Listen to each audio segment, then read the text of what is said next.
Live. Morning, everyone. Today is April 22nd, 2022.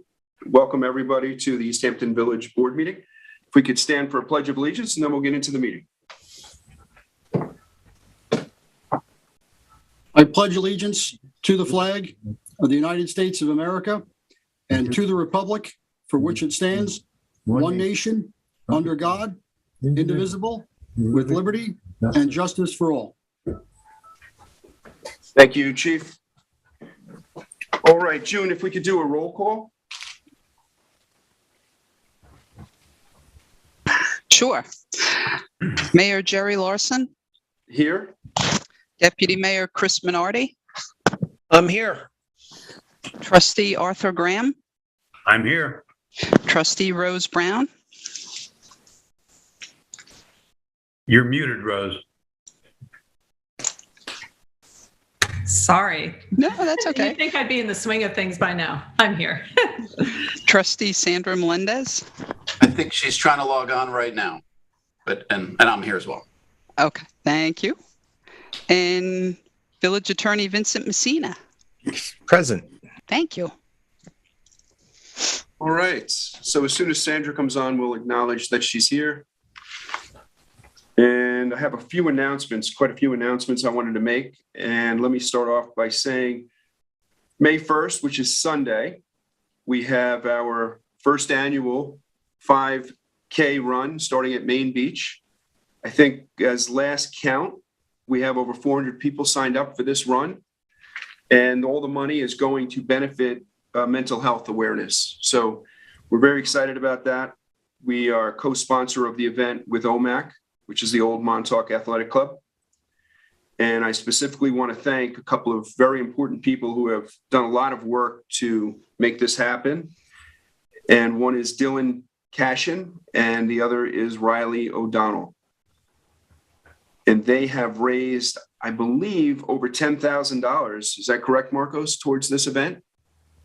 As of about a month ago, I'm sure it's probably a little bit more now. And every $30 multiplied by, 400, nearly 400 people, that's all going to the Family Service League. Yeah, they're all, and they're both high school students, correct? Correct. Yep. Yeah, so we Freshmen. just want to thank them. We're trying to recruit them for the Mayor's Youth Council. So that would be helpful. Get some more help in there. Let's see, the monthly beach passes will go on sale May 2nd at 9 a.m. You can either get them on the website or you can come into Village Hall if you need assistance. Anything more to say on that, Marcos? Nope. That's it. 9 a.m. And I think from now on, we'll be doing it so that people here at Village Hall can be assisting, anyone that needs it. So it'll be the first business day in February and the first business day in May going forward. Perfect. Thanks. Dave Collins, can you give us an update on Town Pond and the hook mill? Both issues are very important. It's just, it's been dragging on for a while, so we just want to update everybody on what's going on. Okay. Good morning, Mayor, ladies and gentlemen. Casola has the PO for the well replacement, and I believe they're working out some permit process for the well with Suffolk County. And the windmill, Derek Patterson of Patterson Bespoke is milling the cross members for me as we speak. He said he may even have them for me as late as the first part of next week, and then we can start to reassemble the arm. The big challenge there was getting the material. We wound up with material coming out of Connecticut or somewhere in the up that way. That's heart pine instead of the fir. We couldn't get the fir from the Pacific Northwest, so we should have that fixed pretty soon. Terrific. And remember, we have a very generous resident who was offered to pay for all of the repairs to the windmill. So let's see. Oh, Chief Terza will be stepping down, I guess is the right term, or Not running for re-election? And running for the hills. Running. Jerry, I just wanted to personally thank you for all the work you've done for me as mayor, and certainly all the work you've done for the fire department. Thank you. If you'd like to say a few words. Certainly. 7 years ago when I first came to my first village board meeting, and if you were to tell me then that 7 years later, we'd be doing this remote, I think everyone in the room would have laughed, but it just goes to show that you never really know what's going to happen from one day to the next. I've been the chief engineer now for the last 4 years. Typically, we do 2-year cycles. To say that the last 4 years have been challenging and dynamic is a gross understatement. Not only from the changes that we've seen in the village, but the changes in the fire department as well. And the last week or so, as I've been cleaning out my office, I've actually had a chance to sit down and take stock of just what we've accomplished in the fire department, in tandem with the village. We've upgraded our communications equipment, our air packs, which significantly changes how we do business. We've added and enhanced and, adapted new technologies and training, which gives our firefighters and our other volunteers greater tools to serve the public. The Northwest Protection Firehouse was certainly one of the large events that I'll always remember. That was my favorite project, really. Perhaps one of the biggest things that came out of the last 4 years is the recent acquisition and upgrade of our fleet. We're going to be receiving 5 major pieces of apparatus, and I'm pleased to announce to the board that as per 2 weeks ago, the vendor reports that we should see those vehicles being delivered to us almost on a weekly basis between January and February. So that's going to be a very significant, very dynamic time for the village, for its firefighters. My successor is going to have his hands full, but I know that they're up to the challenge. When we look at that project, it is there was a lot of hard work that went into it. It started out with the need. It started out with an entire board and the village administrator coming to me collectively and individually saying, "Chief, what do you need to do the job?" And as many of you remember the conversations, I didn't sugarcoat it. I gave you a professional assessment, a bare facts assessment. And then the questions came, okay, how do we work together to pull this off? And this was last January, and January of 2021. And we sat down collectively. We looked at a very, very a seemingly insurmountable problem and challenge. And we came up with a viable solution that really has set the pace for other municipalities. They reached out to us after they saw what we did and said, "How did you guys do this in this day and age?" Because I'll be honest, I've been in this business for 30 years, 27 as an officer, 10 as a chief officer. The kind of dialogue that we had, the problem-solving capabilities that we employed, it's really unheard of. And if anything, I think one of the greatest things in the last few years has been the resurgence, the rebirth of the cooperation between the village government and the fire department. We protect a lot of people. We cover a big piece of property, and to have a board that said, "All right, what are the problems? What do you need?" We faced it head on. The most important thing to me, I think, in the last few years has been that, aside from all the material acquisitions and whatnot, it's what we've done for our people. The village has worked, and they've been gracious to sit and work with us. We've increased our LoSAP for our volunteers, their service award program. And the thing that's near and dear to me is we've increased and provided a superior level of presumptive cancer coverage for our people. At the end of the day, all the equipment in the world is great, but it comes down to the people. You've got some great men and women in your fire department across the village. I'm a longtime village employee, and I can tell you that it's a team effort across the board. And the administration has certainly fostered that interdepartment communication. I can pick up the phone and contact any of the village department heads, and we always work out whatever's out there. And that's been fostered, through village government, and that's worked out great. The people at Village Hall, DPW, building planning and code enforcement, our beach staff, the police department, the ambulance, and of course our communication center, which is second to none. You folks have some great people working for you, and I've had the pleasure of working with them. The people is that's the mission. I've always said that in village government, or in any government, if we can't protect our citizens, we failed in the most elementary of our duties. And we've certainly taken some great strides to meet that mission, and quite frankly, to exceed it and set a very high bar for other municipalities and other governments. I've had the pleasure of working with some tremendous people locally, county, state, federal, homeowners, insurance companies, different community groups. That's the biggest thing has been the people. And it's been my pleasure and honor to have served as the village's chief engineer for the last 4 years. Thanks, Chief. Well done. I have to say, Mr. Mayor, you've done a great job. Yes, you. don't forget the parade. The parade he organized. Yes. Yeah, he's done a lot of good work for us, Hugh. So thanks again, Chief.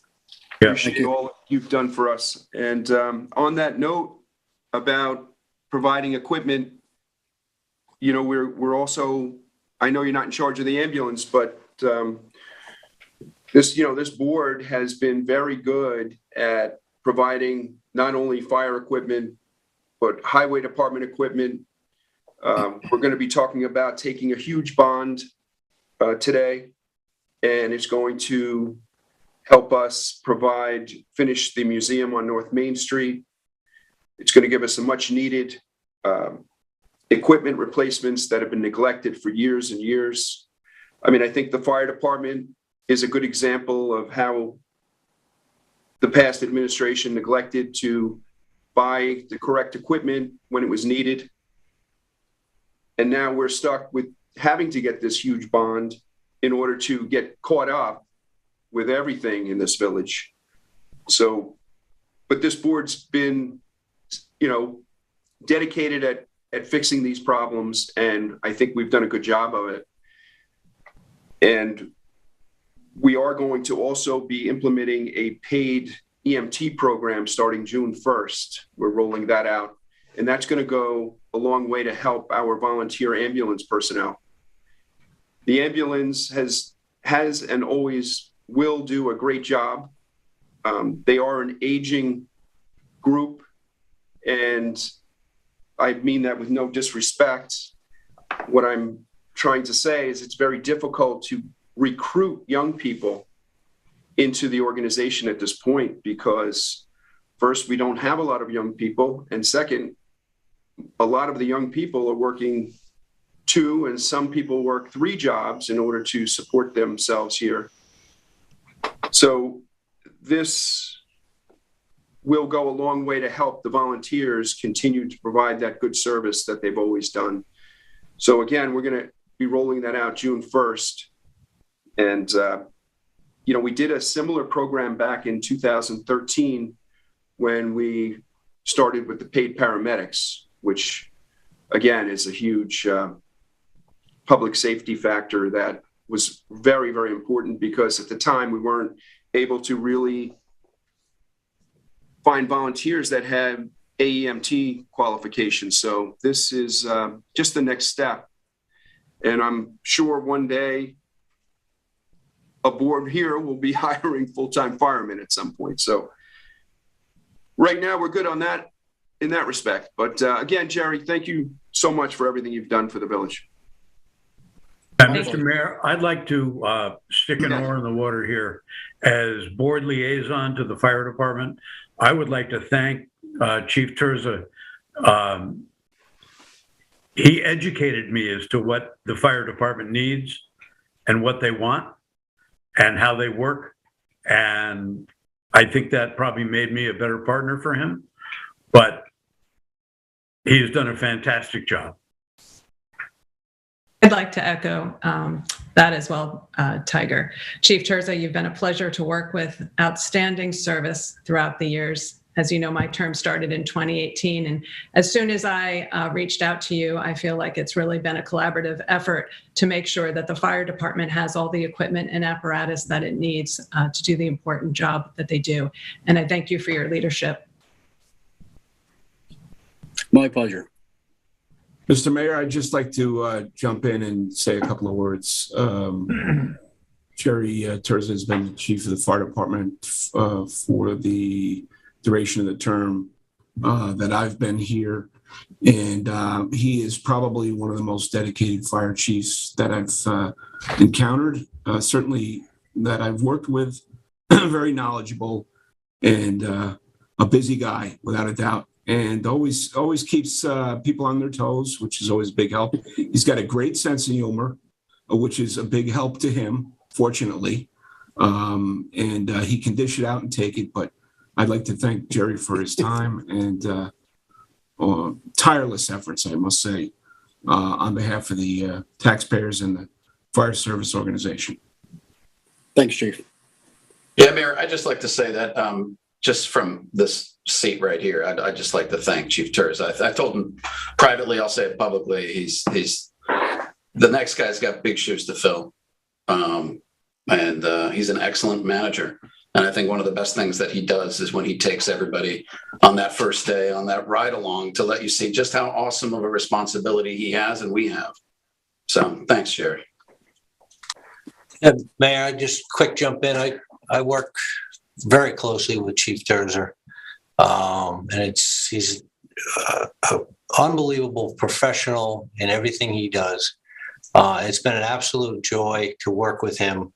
Anything we've worked with, with getting new equipment and everything like that. But whenever I've asked Jerry for a question or whatever, it's never been, well, it's not my job. It's always been, how can we get this done? He's always looked out for our community. So I know he's not going anywhere. He'll still be here, but it's been an absolute pleasure and a joy for my office to work with him, which has just been unbelievable. And his sense of humor is, it's just, it makes the day go by quickly, and I really enjoy him. So I know he's not going anywhere, but we will miss him in the capacity of fire chief. And Jerry, I thank you for your efforts and your cooperation with my department and looking out for our village residents, as I always call them, our customers. Thank you. Thank you, my friend. Yeah. Thanks. Chief from DPW, thank you very much.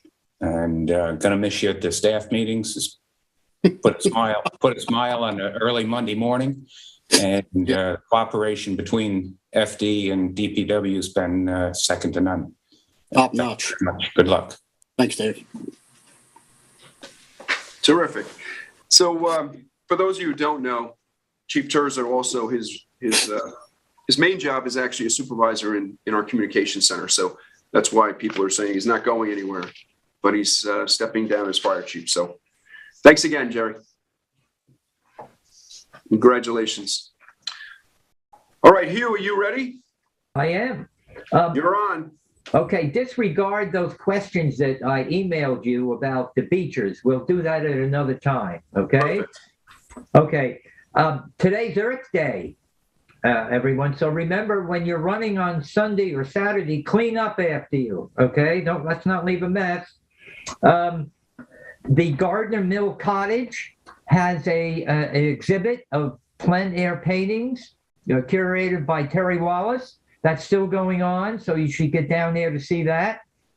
Home Sweet Home is opening on May 1st, Monday through Saturday, 10 to 4, and Sunday, 1 to 4. And I'd like to thank the board for putting in the funds for Domini Workshop Phase 2. Thank you very much for doing that. That's all I got. We'll see you next time. Thanks, Hugh. Okay. June, could we do we have 2 proclamations this morning. Could we do the Ed Sherrill first? Sure. Okay, this is a proclamation in memory of Edwin L. Sherrill, Jr. Whereas the Village of East Hampton lost a dedicated former trustee with the January 19th, 2022 passing of Edwin L. Sherrill, Jr., who served as a trustee from 1975 to 2008. And whereas Mr. Sherrill, having graduated from East Hampton High School in 1940, and while attending college in 1943, was called to serve in the Army, landing at Omaha Beach in Normandy in September 1944. He received a Purple Heart in May 1945, along with 3 Bronze Service Stars. And whereas, drawn to the sea, Mr. Sherrill owned and operated commercial trawlers based in Montauk, earned a certificate in naval architecture, and designed many fishing and pleasure boats. After earning college degrees, he extended his love of fishing in the sea by teaching at Suffolk Community College. He obtained a Coast Guard's captain's license and operated and crewed on many Suffolk and National Oceanic and Atmospheric Administration research vessels. He mentored others by helping them obtain their Coast Guard licenses. And whereas Edwin Sherrill is also remembered for his commitment to village preservation, which included the pavilion renovation at Maine Beach, which was named in his honor in 2017. And whereas the Sherrill family heritage is a significant part of the history of East Hampton, dating back to 1662, and that history lives on in the reminiscent stories he shared and documented. And whereas Edwin Sherrill's kindness, graciousness, storytelling, and sense of humor enriched those fortunate enough to know and work with him. Now, therefore, be it resolved that I, Mayor Jerry Larson, on behalf of the Board of Trustees and residents of the Village of East Hampton, recognize the significant contributions of Edwin L. Sherrill, Jr., mourn his passing, but celebrate his life. Very nice. Thank you. Very nice. Thank you. Thank you. Do you have anything to add, Hugh? No, I talked about Ed Sherrill the last time, but thank you. That's a wonderful proclamation, and that you'll get that to the family, right? Yes. Yeah. Thank you for doing that. Very nice. Ed Sherrill was on the village board that hired me as a police officer in 1984, and then he was also on the village board that promoted me to chief in 2003. So I always got along very well with Ed, and we'll miss him. Second proclamation is for Matthew Bennett, who's a 40-year veteran who just retired from the police department. In recognition of Police Sergeant Matthew Bennett, whereas Police Sergeant Matthew Bennett has been employed by the village for 41 years, starting as a police officer in 1981, a detective in 1987, rising through the ranks to sergeant in 1990, and was instrumental in the formation of the emergency services team. Now, therefore, be it resolved that I, Mayor Jerry Larson, on behalf of the Board of Trustees and the residents of the Village of East Hampton, do hereby wholeheartedly thank Matt Bennett for his 41 years of dedicated and loyal service and congratulate him on his retirement. Very nice. Thank you, Matt, for all your years of service and your friendship, and congratulations on your retirement. Congratulations, Matt. All right, next up we have Kelly Kalbacher of the Rayner Group to talk about the Osborne Lane parking lot. And I think I saw Sandra pop on, right? Did you want to? Sandra, are you present? Oh, maybe not. Sorry. Hello. Are you able to see my screen? Yes. Okay. So we went to the site with Marcos and Dave Collins to assess what is going on here. Essentially, what it is with this Tesla parking, we want to be able to screen this with some osmanthus and remove this access into the lot and create this new drive aisle in order to access both lots for parking. The Tesla would stay up here. We would now provide some EV charging stations as well. We remove this island and add 2 additional parking spaces. And that is really it, the process right now, what we have with this. Dave, do you have anything on it? Bear with me. Sorry. I do not. Okay. I'm trying to find my.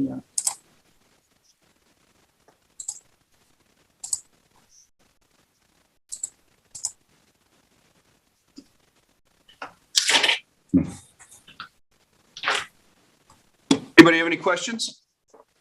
Yeah, I have a question. Are we going to be getting a vegetation plan for this beyond those 4 bushes that Tesla planted? Yeah, the plan is, along with this dash, is provide screening for this parking area with osmanthus. And also along here, it kind of just, as you know, if you drive by now, it's kind of open to the road. So with this, removing this one access and planting along it, it would provide some nice screening for that lot. And how is this going to affect the parking for the building department? Is that going to congest that lot more? I don't believe so. We provided a 20-foot drive access so 2 cars could pass along each way. We were providing there's now 2 additional spots here. We did lose some parking due to adding this drive access and having these little buffers between parking and driving.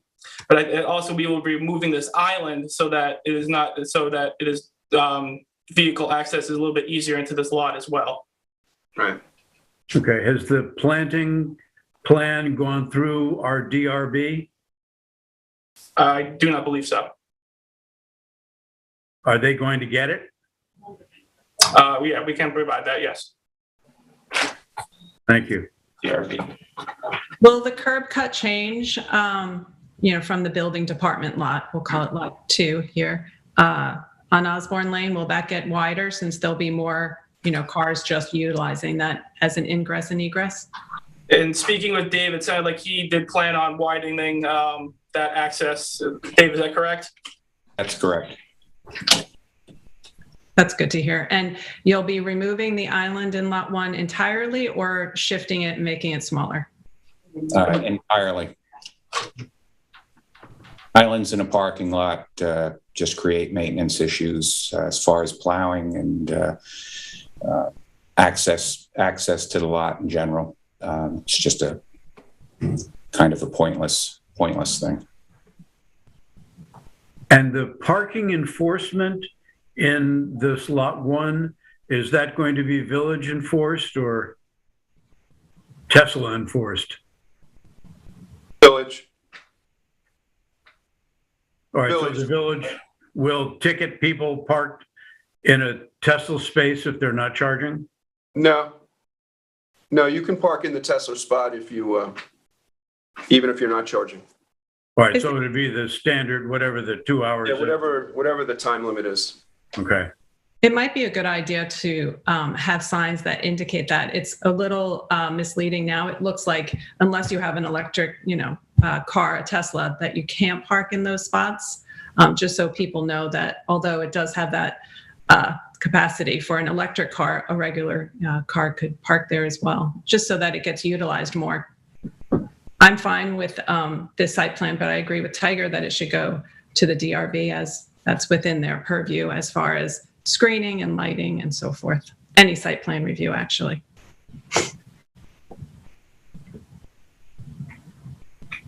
Trustee Brown, in fairness, it's a municipal, and I'm not saying you may choose to do it that way, but in fairness, it doesn't have to go that way.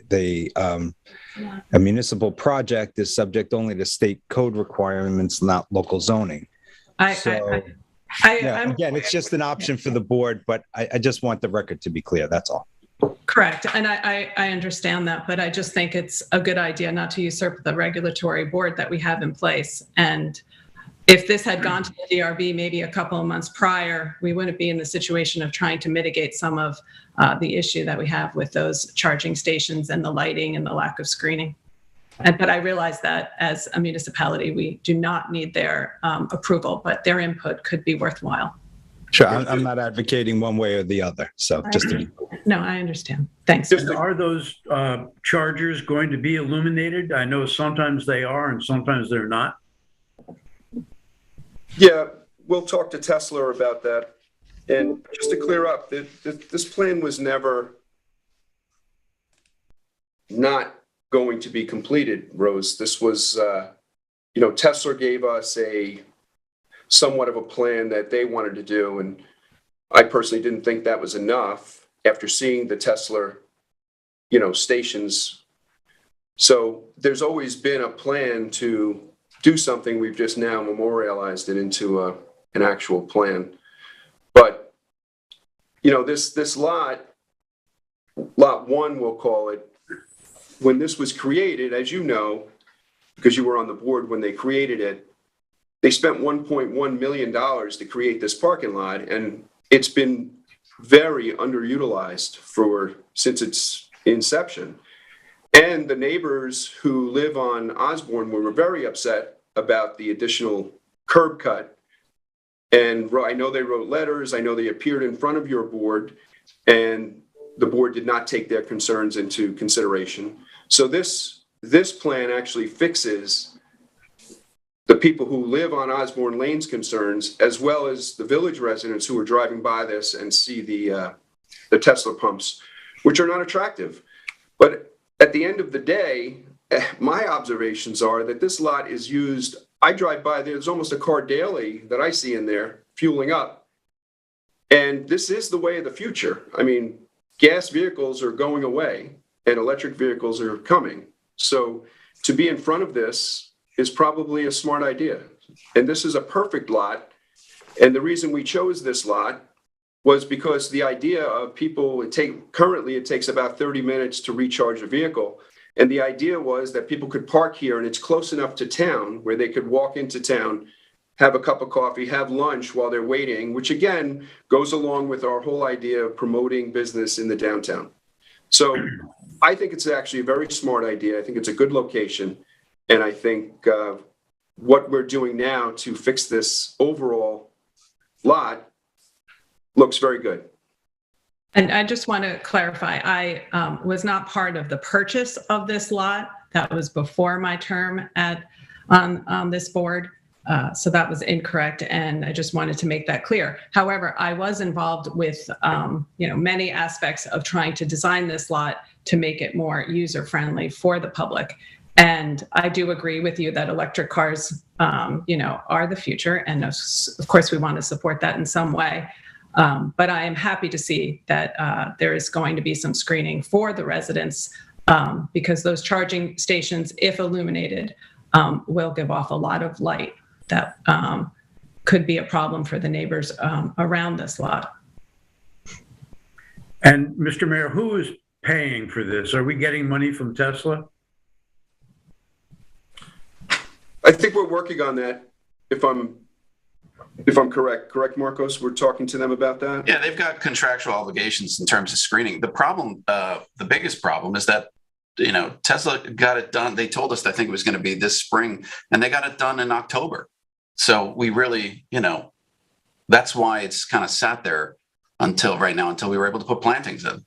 So the plan was always to shield the whole backside and the side as much as we could. So that's nothing new. Yes, we agreed that we wanted to have screening, and I believe we asked them to do the fence line. As we know, this lot borders the middle school. So, and the fence that's there now is inadequate and broken in some areas. So we want to make sure that, as the middle school is right next door to this lot, that people and children from the school can't walk through there. There's the transformer right there on the line. Right next to the parking lot of the school. So that would be important too, to make sure that there is fence line there. But we should be clear that even if a child was to get into the parking lot, they can't get access to the transformer and there's nothing that can hurt them, Of course. blah, blah, blah. So we just don't want, frighten people. So, No, I'm just saying that I think, and Chris brought it up actually in the meeting when we discussed this, that we're really close to the middle school and, we want to make sure that that fence is, up and not broken in some areas. Yeah, I believe the Tesla representative mentioned that there's absolutely no way anyone, nevertheless a child, can stick their fingers or anything in the charging facilities to harm them. So, these terminals are safe, and I agree with everyone that the screening should be adequate. And I'm very excited because I do believe that these electric cars are the future of automobiles, as well as they are also, there's universal chargers there too that we have to also make people aware, because they're not so clear, that these are not just for Tesla cars. There are universal options as well as just regular parking spots. So anyone can park there. You do not need an electric car. It is a place to charge them, however. So, but that's all I've got. Yeah, Chris is correct about the safety of these units. When you plug the car in, the car sends a signal to the charger saying, okay, feed me. But it doesn't supply any electricity until the car asks for it. And a kid's fingers are not adequate to that task. So they are safe. great. Any other questions or comments? All right, let's move on to the next item. Marcos, could you introduce the next guest? It's Michael Lagercio and Robert Smith. Mike, you want to start off?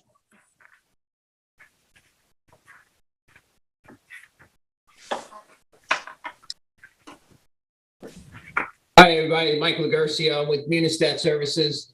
Just to give you a little background on what we do, we help towns, villages, fire districts borrow money for their capital projects, just like the village is doing now. So basically, our job is to bring the bond issue to the market.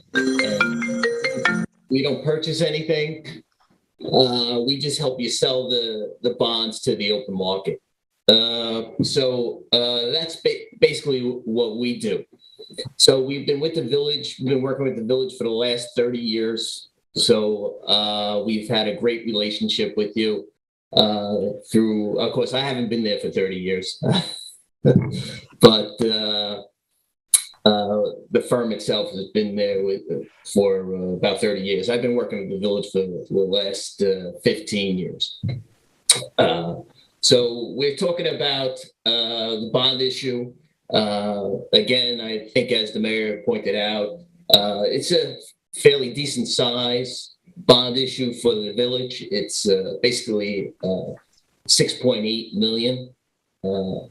We're talking about basically what we're going to be doing is we're going to be doing how we're going to finance it. We're going to be financing over a 15-year period. It's going to be level debt, so it's going to be similar to like a mortgage, where the payments are going to be even every year.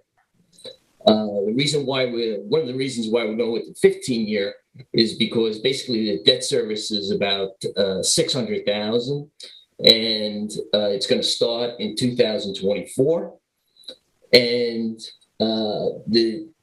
with the timing of this is perfect because debt service is going to start in 2024, and in 2023, debt is rolling off of about 800,000. So actually, it's a little less. It's like 650,000. I apologize. That's rolling off. So it's perfect timing for the new bond issue, and the 15-year just seems to fit perfectly into that. So basically, we're backfilling what we call is backfilling the debt. The other thing is, one of the other things that our responsibilities is to help obtain a credit rating. So right now, the village has a AA1 rating with Moody's, which is an excellent rating. It's one notch off the AAA. As far as the new bond issuance, it's not going to affect the rating at all. We don't anticipate any change in the rating. And again, the rating agencies is going to look at this as the village is kind of backfilling the debt. So the debt is not going to be really increasing at all because, again, there is debt falling off. And that's really what I have. Does anybody have any questions? Mike, can you explain that one part about the debt going down?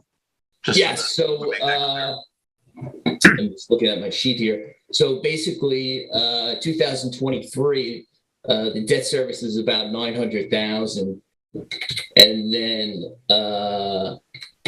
in 2024, it's going down to 265,000. So we're going to be backfilling that debt with basically around the 15-year is probably, again, this is an estimate. We're going to be doing a competitive sale. So there's no negotiating with any underwriters or anything like that. It's a competitive sale. So we're anticipating about just under $600,000 for the debt service on an annual basis. So if you add the 265 plus the 600, you're talking about 865. So it'll be just under that $900,000 that you have now. I had a question. Thank you. And I read over all of your information last week, so I greatly appreciate that. If you could just once again touch base upon your recommendation of the 15-year term. I agree with you 100%, but it'd be really good to explain this to the public on your recommendation for the 15-year term. And again, to compare it to our current debt service, which is very similar, just so people understand that there's not a whole lot changing, and that would be really helpful. Right. So basically, your debt service now is around $900,000 annually. Okay. So that's through 2023. In 2024, there's one bond issue coming off, which is the 2013 bonds. That's coming off. And then actually those 2014 bonds. And then we had a refunding in 2020, and basically $300,000 is coming off it. A little more than 300,000. That's just the principal portion is coming off with that. So basically, you're getting around. Just give me 1 second here. I'm just double checking something. So you're getting around $635,000 in relief. So we're going to be backfilling that. What we call is backfilling that. Okay. So basically, with the new bond issue, we're anticipating the annual debt service is to be just under $600,000, which is going to be the dollar amount, which is going to be the amount that the village is going to be falling off. So we call it backfilling. So the $600,000 that's coming off, we're going to be backfilling it with new debt. No, thank you. It was just really important because I've looked at your spreadsheet, and I have discussed this with Dominique and Marcos, and I like this plan. Again, for the public, if we took a shorter term, the payments are higher. It's just like a mortgage. And if we took a longer term, the payments are less.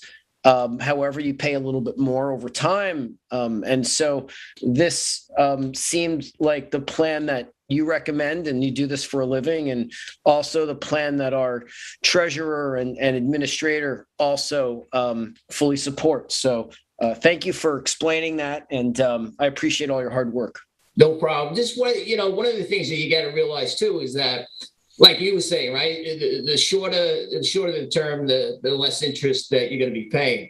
But just like in every household, right? There's at there's your budget that you have to live within, right? So doing the 15-year is basically we're anticipating about 600,000 a year. So that really fits well into the village's budget without much changing the debt service overall, right? Whereas if we went the shorter term, it's a little over $800,000 annually, which would be another $200,000, annually that the village would have to come up with. So that's why it's basically $200,000 less, and it actually fits into the budget very well. I have a question on the 4 different resolutions in front of us. The Domini Shops shows a 10-year life and the bond will exceed 5 years. The command vehicle has a 5-year life and the bonds will not exceed 5 years. The fire equipment is a 20-year life and they will exceed 5 years, and the DPW equipment is 15 years and will exceed 5 years. So the bonds that will not exceed 5 years, are they just going to be paid down first, or are they going to be separate issues? Well, let me answer that one. There are a couple of different ways to authorize debt and to amortize debt in New York for municipalities. It begins with the local finance law, which prescribes the period of probable usefulness, which are the periods you mentioned in each bond resolution. And just by statute, the fire vehicles are authorized to go a maximum of 20 years. The DPW equipment is authorized to go a maximum of 15, et cetera. Command vehicle is limited to 5, and the building improvements can go to a maximum of 10. One alternative is to do a serial bond issue that combines all of those into a single issue. And as you mentioned, you could be paying off the 5-year bonds within 5 years and the 10-year bonds within 10 and the 15s and 15, and then going for 20 on the longer ones. And your debt service would therefore not be level every year. So the other alternative in the local finance law is that, as Michael had mentioned, to use the level debt approach. And that's the one that he referred to as being similar to a mortgage and keeping a level payment. A lot of villages prefer that in order, for budgeting purposes. You're looking at a relatively fixed amount for the duration of the bond issue. The way you get to that is by taking what's referred to in the law as a weighted average. So the law says you take, for example, we have $4.6 million at 20 years in the fire vehicles. We have DPW equipment at 15, et cetera. You take and that's 940,000. So the weighted average means that you would weight each of those projects by the total dollar amount that's being authorized. And Mike has done the calculation. I think it came out to about 17 as a maximum, Mike. So on a weighted average period, you can go out for a total of 17 as a max. And that's how we got so we could not go out for 18, for example, based on that calculation. So we're taking a weighted average, and all the bonds get put together in one issue that'll go out for the 15 years.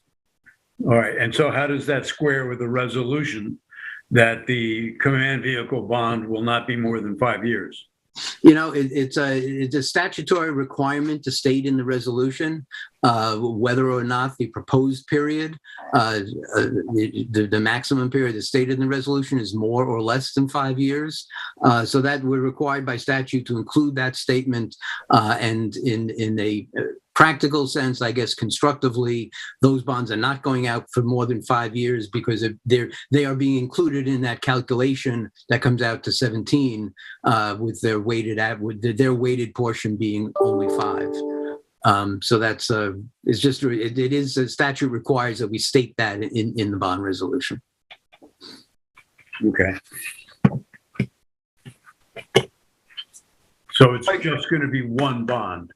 Yes, one bond issue. Yep. With a 15-year term. Right. And hopefully a low 3 rate. That's what we're hoping, but I can't guarantee anything.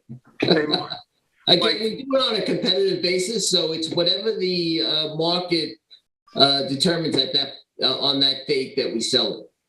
And I should point out on that point that we are required by the local finance law to issue these bonds by a competitive sale, exactly for the reason Mike mentions, that you will know what the prevailing rate is that day based on competition among underwriters.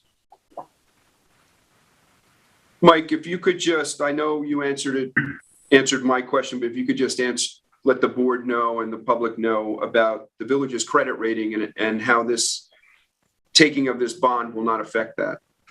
Right. I don't see it at all affecting the credit rating. Taking into account, you got to take into account the whole picture of the village. It's not just the debt service, right?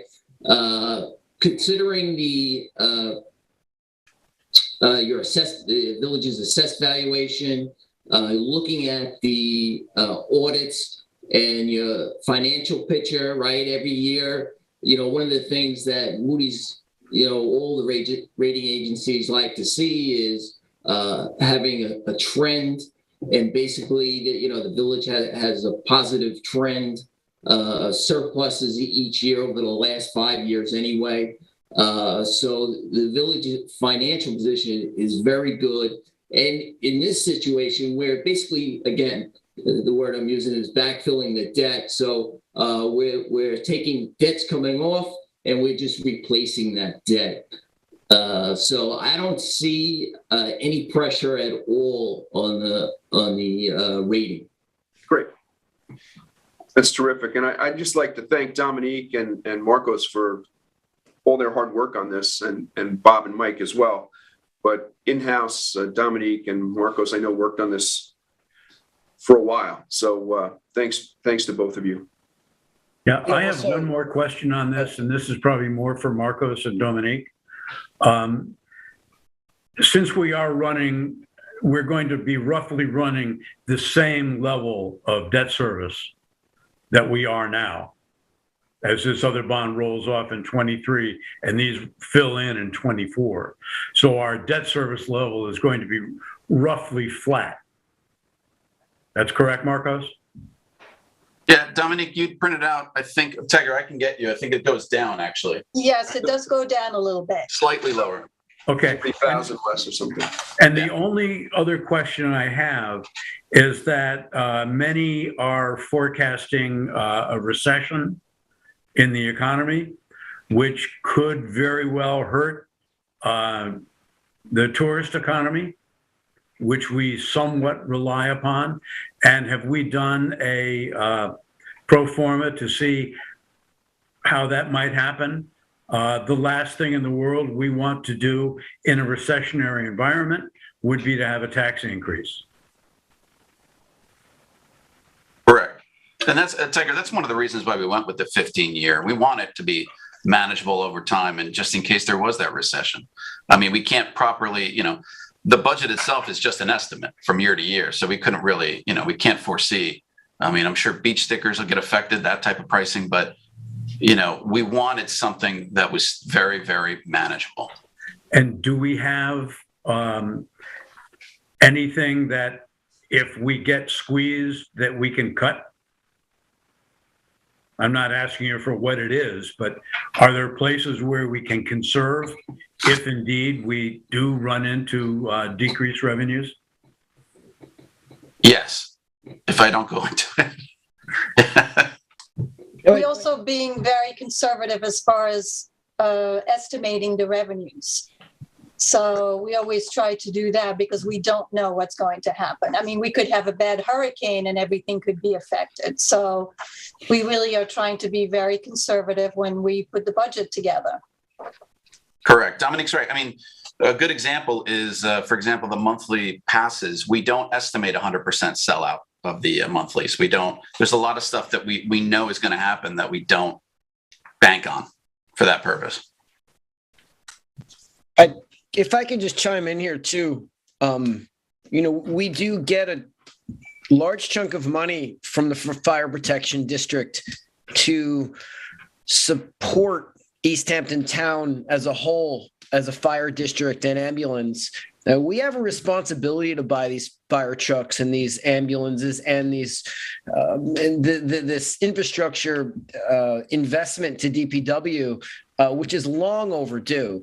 One thing that I've been extremely proud of, and I think the fire chief mentioned it, is that we're supporting our community here, and we need these fire trucks. This is not a lavish purchase. This is something that is extremely important to not only the village, but the town and the neighboring districts. The tower ladder, yeah, it does cost $1.7 million. However, that tower ladder supports Montauk, Amagansett, Sag Harbor, neighboring districts, Bridgehampton. These fire apparatus are very old and they need to be replaced yesterday. And again, our DPW assets are very old. So, this is a avenue that has to be done immediately. I'm actually very proud of our board for supporting this, because I don't know if it's been done before on such a large scale. And Chief Terza, the work that you put into just getting these fire trucks picked out and assembled and ready to go is a monumental task. I know that. I'm in the fire department, as you know, as well as, again, all of the other things that we are putting together in this bond are essential. And again, I'm very proud of it. I don't see any problem with paying it back. Dominique and Marcos, you've done a wonderful job with making me as a board member feel comfortable about our repayment capacity. And, would it be great not to have to do this? Of course it would be, but we need to. And again, we get tax dollars and fire district money, and we have an obligation to do this and do it right. And I like to be on a board that does things the right way, and this is the right way. Yeah, I agree, Chris. As you know, I was instrumental in working with the chief to get the fire trucks. We did walk on a resolution to authorize the mayor to sign those purchase forms so we could save $100 and something thousand because we were looking at a price increase. I know our tower ladder truck right now is questionable as to whether we deploy it, whether it's going to work. So be that as it may, I am 100% supportive of this. I just want to make sure that we're not going to be looking at a tax increase on this. That was the reason for my questions. No, listen, no one wants a tax increase, Tiger, but we have a responsibility to provide DPW services and fire and ambulance services first. And right. I hate to say deal with the consequences later, but this needs to be done for the taxpayers. Yeah. Tiger, to your point, because you do bring up a good point in terms of how this could impact next year's budget. We are aggressively, Dominique and I are kind of chasing on other equipment needs, as you'll see in the about halfway through those resolutions there for DPW. That's stuff that we're going to take on this year due to the budget amendment we made at the last board meeting. So we're trying to kind of get the equipment needs that they have and get it done this year and not carry it over into next year to give us a lot of relief for next year's budget. Okay. Thank you very much, Bob and Mike. Thank you. Happy to be here. Thank you. Thank you for having us. All right. So our next thing up is public comment. Jody, is anybody on the line? Yes. Let me pipe through the first caller. It's caller ending with 3649. You're on the line. Hi. Can you hear me? I can. Yes. Can you hear me? Okay, great. This is Maureen Bluedorn. I live at 41 Buell Lane and have been a resident for the past 17 years. I'm disappointed we did not have this meeting in public, I understand, but I would just like to read into the record my concerns over the lack of transparency with the government processes in this administration. I want to point out that access to public information is not a political issue. I call it good government. When we talk about transparency, we're not talking about politics. We're talking about governing. People from across the political spectrum agree government must be open, transparent, and responsive. And there are reasons why, in a democracy, we have to assume the responsibility of knowing what our lawmakers are up to. COVID, which coincided with this village administration's election, has added the extra burden and responsibility to provide more transparency, not less. Particularly as multiple changes in residential zoning, new amendments are approved, awarding of bids without competitive bid processes such as Tesla's 15-year lease, confusion about the placement of a brewery next to a residential area over the objections of residents, implementation of a flawed beach parking pass system, changes to outdoor amplification. By your admission, the village government is being run more as a autocracy than a democracy elected body. To quote you, much of the monthly agenda is set during Monday morning meetings with department heads, Chris Minardi and Marcos Balderone.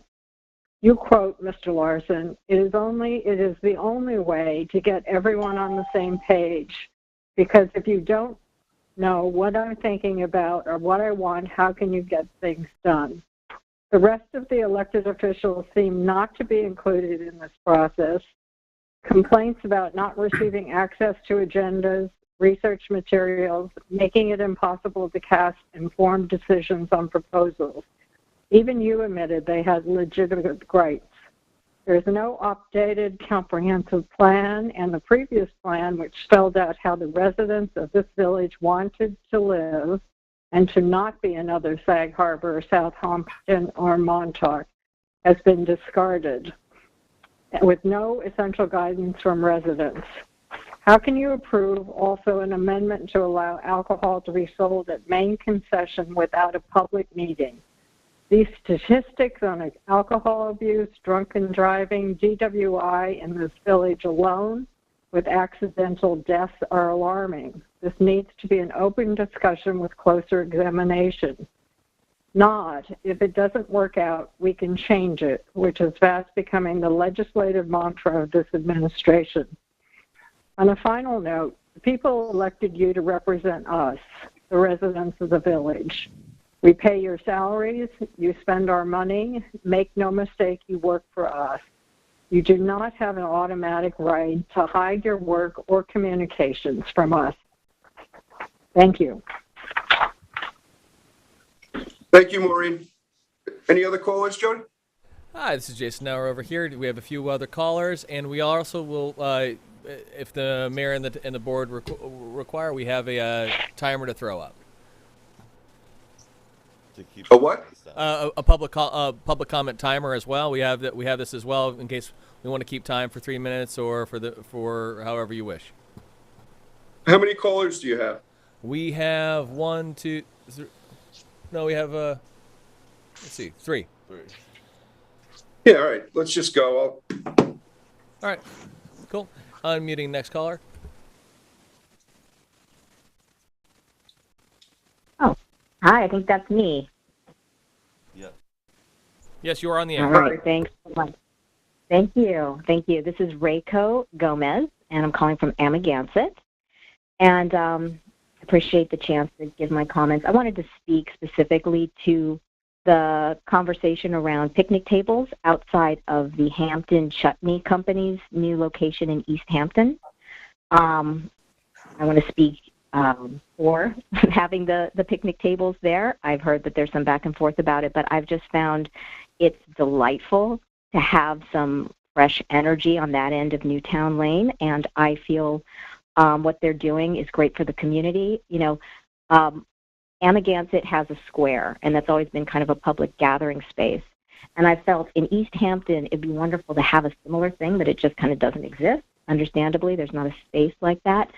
But Hampton Chutney is creating their own little area of community, and it just feels great to be down there nowadays. So it's a nice place to bring family and gather, and it doesn't seem like it's causing any problem as long as there's no obstacles to pedestrians walking through.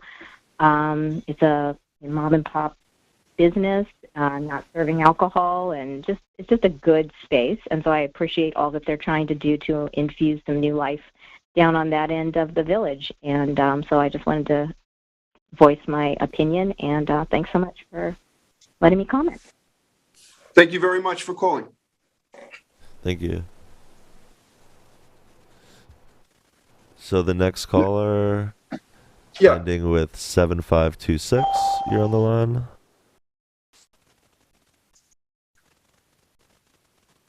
Hello? Oh. Hi, Hi, how you're you on the doing? line. Can you guys hear me?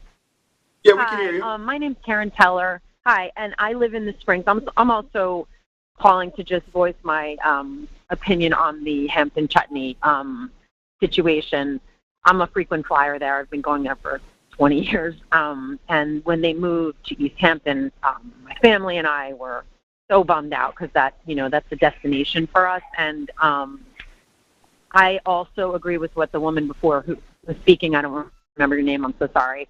But it really is, it's kind of opened up that area over by the train station over there, and it's made it, a destination to, to go and hang out. And the picnic tables are kind of part of who they are. It's one of like the only, places that are casual, outdoorsy, that you can kind of come up off the beach, bring your family to. And I feel like East Hampton's changed so much over the last several years, and you kind of lost some of its homey, beachy feel. And I just love that Chutney does bring that to us. And, I just think it's really important that they have that outdoor space because, their vibe really isn't like a sit inside kind of vibe for the summer. And I just feel like it brings a lot, and it brings foot traffic. It's a destination. So people that might not otherwise go to East Hampton will definitely be in East Hampton and probably utilizing some of the other establishments there if, Chutney stays the way it is. So that's all. Just wanted to also say that in favor of the picnic tables. And I've been there, a few times, and it doesn't seem to be obstructing anybody's walking or, people are walking their dogs over there and hanging out. So it really doesn't seem to be causing a problem in my, from what I can see. So hopefully that's, we're going to be able to keep that there. So that was all. Yeah. Well, thanks for calling in. That's very nice, and I agree with you 100%. Great. And the people that own it are just lovely, and, it really is a feel-good spot. So fingers crossed. Thanks again. All right, caller ending with 2526, you're on the line. Oh, hi. Can you hear me? Yes. Can everyone hear me? Okay, great. Well, first of all, thank you to the whole board and the mayor, who I'm a big fan of. This is Regina and John Scully calling in. We've been coming to East Hampton for 40 years, and we love East Hampton. And it's just, it's a special place, as I'm sure everyone will agree. We've been going to the Chutney for as long as they've been at Amagansett Square, and quite frankly, they transformed Amagansett Square. They brought in so much joy and foot traffic to that area, but in a beautiful communal way, not in an obstructive way. And what I feel is a great loss to Amagansett is such a positive for East Hampton, because East Hampton has so much to offer, but it does walk a fine line in keeping its charm and, and the village feel, and people being able to gather and come together and have a good meal and nutritious food. The picnic tables there offer so much to the entire community. They are not in the way at all. We own property right in the village. And I don't quite understand the complaints, because it adds so much to people being able to just stop and take a pause and speak to their neighbors, especially in these very unsettling times and what we all went through with COVID. It's so wonderful to be able to gather safely in a place where we could also be outside in the fresh air. That's why we're all in East Hampton, to be around nature and the beauty of that place. So I just think it's such a benefit to the community. It will be heartbreaking if everyone in that whole area, not just the chutney, can sit at those tables. The owners of the chutney are incredibly generous and just they're gatherers. So again, I just don't see the downside to the community. I only see the positive. And my husband and I really wanted to voice that because we're passionate about the town and the village, and just keeping the charm and the communal aspects to the community is essential. Well, thanks for calling in, Regina. This is nice of you to take the time to call in. I have to tell you that when we first heard that chutney was coming, or thinking about coming, myself and the Deputy Mayor, Chris Minardi, and Marcos Belladron met with the owners, or the potential owners, at the site, and we welcomed them to come in. We really wanted that to liven up that area of Newtown Lane. Like the previous caller said, it's really been very, even when Mary's was there, Mary's would be closed by 2 o'clock, and there was really nothing happening up there, and I tried and I couldn't get Mary to put tables outside. And this is a great opportunity, not only for chutney, but Villa has opportunity to use those tables. And my understanding is there is a sushi place coming as well that's going to have the opportunity to use those tables. And generally the public can use the tables while they're waiting for the train. So it's a great area. They're a great addition to the village. And we were really excited to have them, and they're going to be great partners with us in the village. Just so everyone knows, those picnic tables were donated by Chutney to the village, and they are sitting on village property. So the tables are not going anywhere. They're going to stay there. So, and we're very happy to have them. Do you have anything to add, Chris? I think you covered it all, Jerry. I would just like to say that I really, really adore Hampton Chutney and what they bring to our village as a whole. Part of the vision that I have and I share with you and many of the board members is that, you know, establishments like Hampton Chutney are what we need in the village. We've got a wonderful establishment with great owners that care about the community, and the community cares about the chutney. You know, it's a win-win for everybody. And as per Amagansett loss is East Hampton Village's gain, I really would hope we get more establishments like the chutney, and they really do set the bar for commercial businesses that we have, and I couldn't be happier that they're there. So unfortunately, there are a couple people out there that don't like the picnic tables, but I think there's a lot more that do. And I personally fully support doing everything we can to help such a fine establishment. It's really great for the village. Great. There's a few more callers. Okay. One sec. Caller ending with 7748. You're on the air.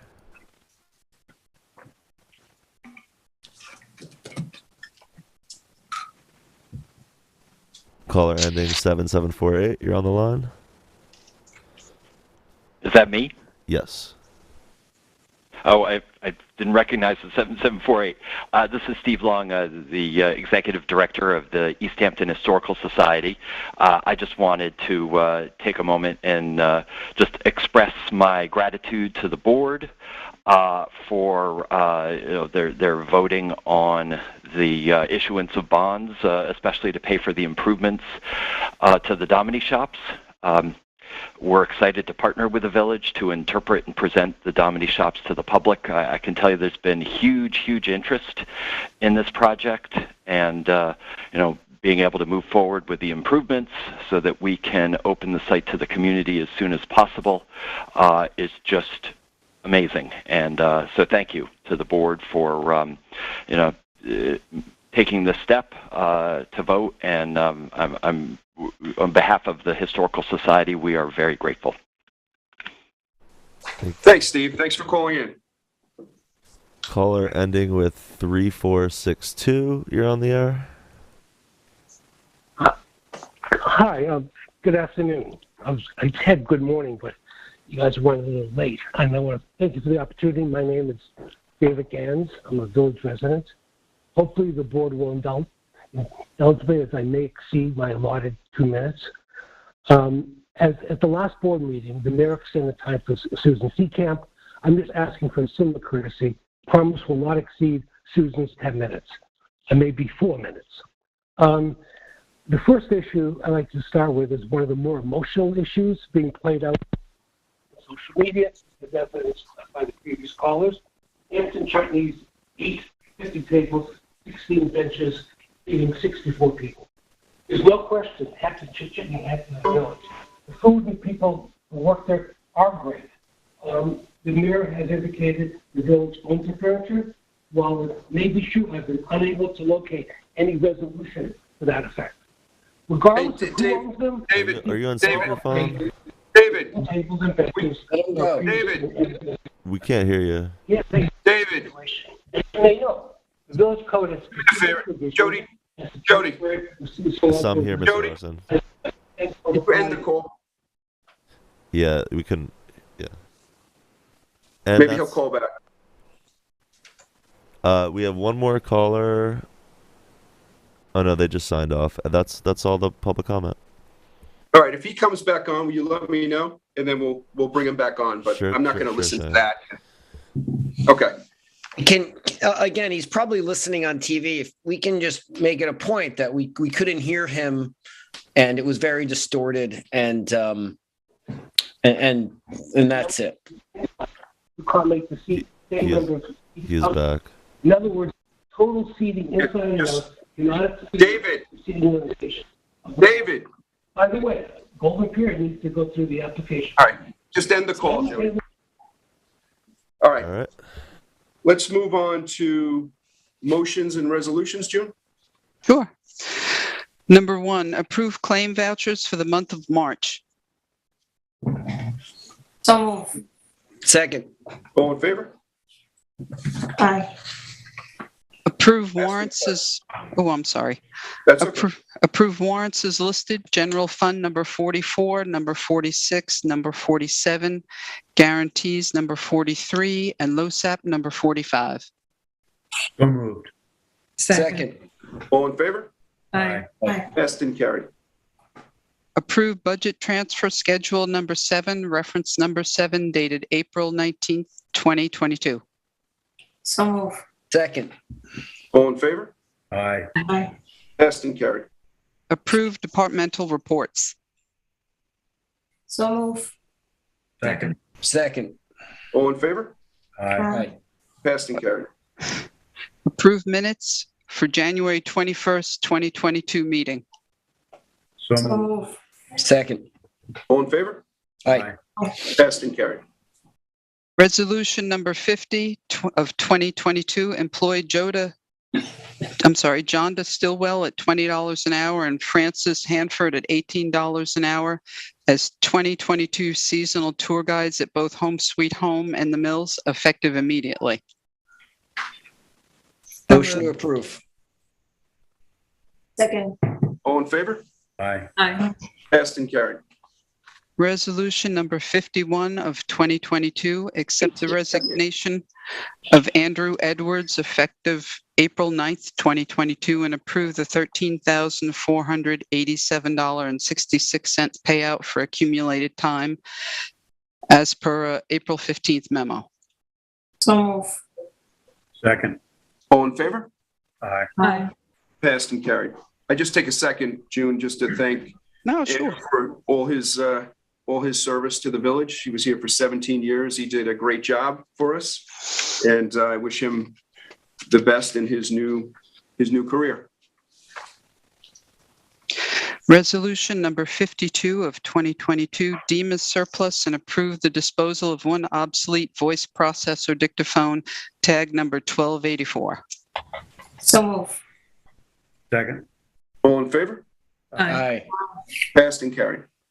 Resolution number 53 of 2022, accept the April 17th Fire Department officers' election results for 2022 to 2023. Dwayne Fosterford, Chief Engineer, Gregory Eberhardt, First and Assistant Engineer, and Second Assistant Chief Alex Verdugo, and company officers as listed. Motion to approve. Second. All in favor? Aye. Aye. Passed and carried, and congratulations to all of those who were elected.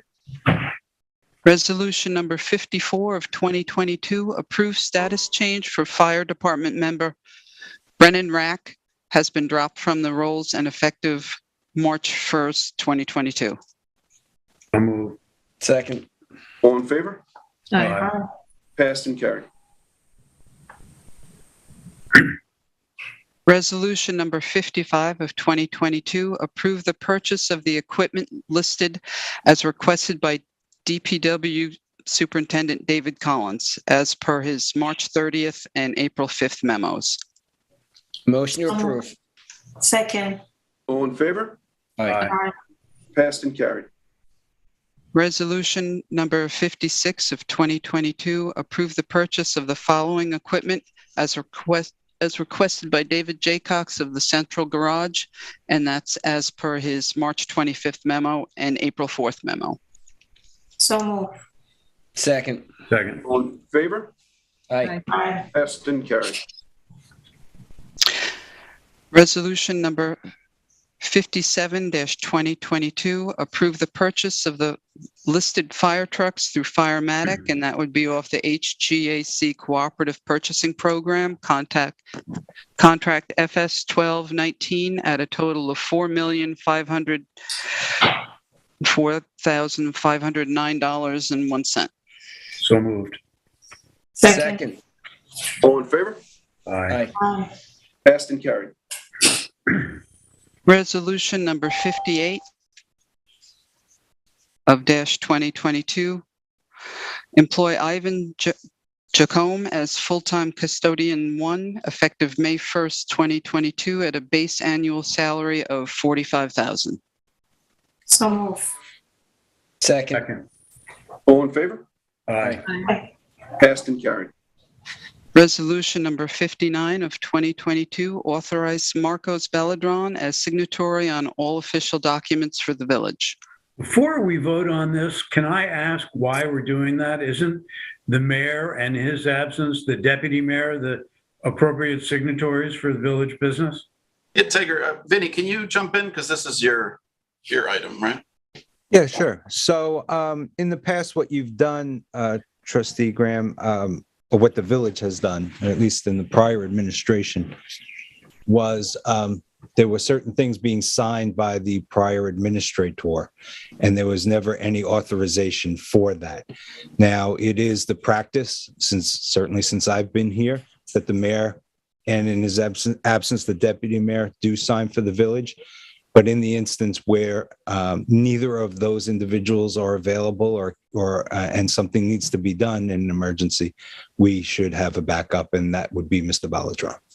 Okay, so as I understand it then, the mayor is the primary signature, the deputy mayor is the secondary, and the village administrator is tertiary if neither of the first two are present. That's correct. And the village law of the state of New York provides for the first two. So this is just, again, a backup. All right, I will make that motion. I will second. All in favor? Aye. Aye. Passed and carried. Resolution number 61 of 2022 employ 2022 seasonal beach employees as listed as per beach manager Drew Smith's April 1st and April 17th correspondences. Motion to approve. Second. All in favor? Aye. Aye. Passed and carried. Resolution number 62 of 2022 approve the $128,808 purchase off New York State contract of Verkada security cameras to be installed at the listed locations: Fire Department at East Hampton Airport, Northwest Fire Department Building, TCO Building in Herrick Park, Village Hall, Georgia Beach, 2 Mile Hollow Beach, Main Beach and Pavilion, Building Department at 88 Newtown, Department of Public Works, and replace the cameras in the Rudishan lot and Herrick Park. So moved. Second. All in favor? Aye. Aye. Passed and carried. Resolution number 62.2 of 2022, approve the $128,808 donation by the East Hampton Village Foundation earmarked for the Verkada security cameras for all village-owned buildings and locations. So moved. So move. Second. All in favor? Aye. Aye. Passed and carried. I see Thank you, Brad's Brad. on. Brad, thank you very much. It was my pleasure, and we are here to support the village. Thank you. Resolution number 63 of 2022 concerning erroneous real estate taxes paid and refund in the amount of $1,030.99 due to the Christopher and Elizabeth Hogbin to representatives Aventine Properties LLC, and that would be Suffolk County Tax Map 301-8-13-25. So move. Second. All in favor? Aye. Aye. Passed and carried. Now, these reductions in taxes, these were tax grievances that were filed by this company, Aventine.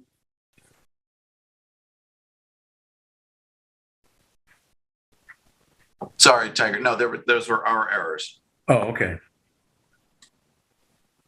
Thank you. Resolution number 64 of 2022, authorizing the issuance of 545,000 bonds of the Village of East Hampton, Suffolk County, New York, to pay the cost of the construction of improvements to the historic Dominey Workshops Phase 2. So move. Second. All in favor? Aye. Sorry to interrupt. You need roll call votes on the bonding resolutions, please. Okay. June, can we do a roll call vote on Sure. this? Mayor, Yes. Deputy Mayor, Yes. okay. Trustee Graham, Yes. Trustee Brown, Yes. Trustee Melendez. Yes. Thank you. Okay, resolution number 65 of 2022, authorizing the issuance of $695,000 bonds of the Village of East Hampton, Suffolk County, New York, to pay the cost of the acquisition of a command van. Mayor, Yes. Deputy Mayor, Yes. Trustee Brown, Yes. Trustee Graham, Yes. Trustee Melendez. Yes. Thank you. Resolution number 66 of 2022, authoring the issuance of $4,600,000 bonds of the Village of East Hampton, Suffolk County, New York, to pay the cost of the acquisition of various items of firefighting vehicles and apparatus. Mayor, Yes. Deputy Mayor, Yes. Trustee Brown, Yes. Trustee Graham, Yes. Trustee Melendez. Yes. Thank you. Resolution number 67 of 2022, authorizing the issuance of 960,000 bonds of the Village of East Hampton, Suffolk County, New York, to pay the cost of the acquisition of various items of Department of Public Works equipment. Mayor, Yes. Deputy Mayor, Yes. Trustee Brown, Yes. Trustee Graham, Yes. Trustee Melendez. Yes. Thank you. Resolution number 68 of 2022 to standardize the purchase of the custom cedar signs. So move. Second. All in favor? Aye. Passed and carried. Resolution number 69 of 2022, approve the $13,930 purchase of custom signs for Egypt, Georgia, Wybog, 2 Mile Hollow, and 3 Welcome to East Hampton Village signs. So move. Before we get into this, there's also one of these signs at Maine Beach. Was that prior authorization? Or should that be in here as well? No, that was done on the original budget, right, Dave? This year's budget, I mean. That was correct. That was purchased on this year's budget. Okay, I would have liked to have had an opportunity to discuss these signs, but it looks like that ship has sailed. They're beautiful signs. Yeah, Dave, good job. Team effort. All right, how about a motion? So move. Second. All in favor? Aye. Passed and carried. Tiger, you a no? I'm not a no, I'm an abstain. Okay. Okay, next, June. Okay. Resolution number 70 of 2022, approve the 5-year agreement with Lincoln IT for managerial computer services at $85,000 per year. So move. Second. All in favor? Aye. Aye. Passed and carried. Resolution number 71 of 2022 to amend the 2021 to 2022 village budget to increase estimated revenue and appropriations in the amount of $97,771 for expenditures related to the 101 Main Street project funded by the Capital Reserve. So moved. Second. All in favor? Aye. Aye. Passed and carried. Resolution number 72 of 2022, accept 150 tons of town highway salt at an approximate value of $78 per ton at a total of $11,700 in exchange for a village-owned truck body and hoist value $9,091.91 as per April 1st memo from Dave Collins. So move. Second. All in favor? Aye. Aye. Passed and carried. Nice job, Dave. Dave, little bartering there with the town. Yes, did we actually? Sorry, Dave. Did we vote on 24? Yes, we did. Okay, all right. Just making sure. Resolution number 73, 2022, notice to bidders for the lease of the Sea Spray Cottage Unit Number 1 with the bid opening to be held Tuesday, May 10th at 2022, May 10th, 2022 at 2 p.m. So moved. Second. All in favor? Aye. Passed and carried. We noticed that in January for number 1. Did we not get any bids? We did. We got a couple bids, but I think one of them it kind of fell through just recently. So I just want to make sure that we're good for this summer. That's all. All right. Resolution number 74-2022, notice for a public hearing to be held on May 20th, 2022 at 11 a.m. at the Emergency Services Building, 1 Cedar Street, or via video conferencing if necessary for introductory number 3 of 2022, a proposed local law authorizing a property tax levy in excess of the limit established in General Municipal Law subsection 3-C. And we're doing this as a prophylactic measure in case we have to, right? We're not planning on piercing the tax cap. That's Correct. correct. Correct. We did the same vote last year. Yeah. Yep. So moved. Second. All in favor? Aye. Passed and carried. Just protects our ability to do it. Resolution number 75-2022, accept administrative assistant, shut up. Accept administrative assistant Deputy Clerk June Lester's retirement effective January 27th, 2023. I guess one of us should have read that, not you. Kind of Kind of I sad. don't know. I'm not. I'll vote no, I frankly. vote no. No. That's, you have to vote yes. Come on. All right, I'll vote yes with the stipulation you can change your mind. I'll second that. Yeah. All in favor? Aye. I guess so. Passed and carried. Hey, June, we just want to say, June, I've known you a lot longer than I've obviously been mayor, and you're just a wonderful person, and we're going to miss you so much.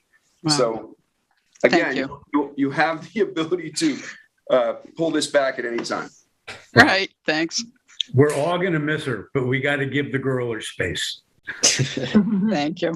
Well, how many years, June, have you been here now? 27. Going on 28, I think. Wow. So it's a long career.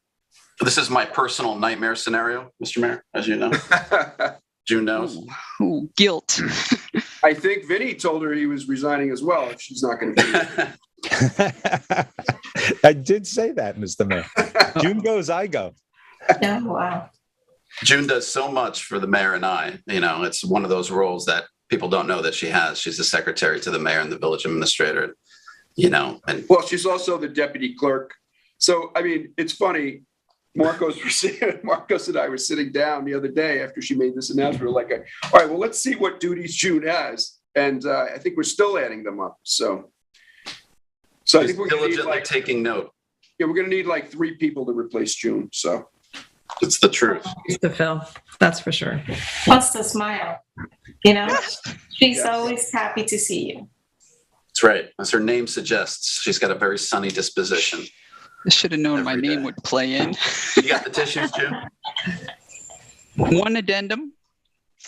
Resolution number 76 of 2022 approved the amendment to the concession agreement for the Maine Beach Concession, also known as Beach Hut on Main and Chowder Bowl, acknowledging Susan Amanda Seacamp, BHMB Corp. as the licensee and allowing the serving of alcoholic beverages on the premises provided appropriate New York State Liquor Authority is obtained by BHMB Corp. I think this is a little premature.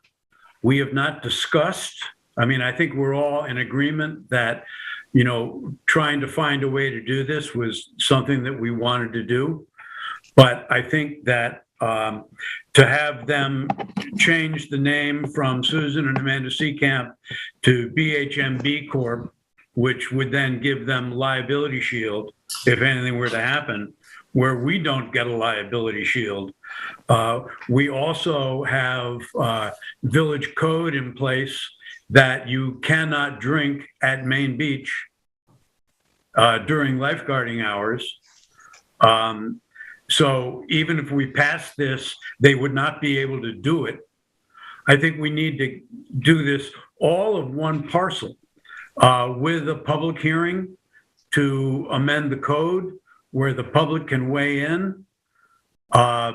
We would have to, you know, there are other issues. I mean, so if somebody buys a beer at the Beach Hut and goes and sits down at a table on the pavilion, what's the difference between somebody bringing a beer with them and sitting down at a table and drinking it?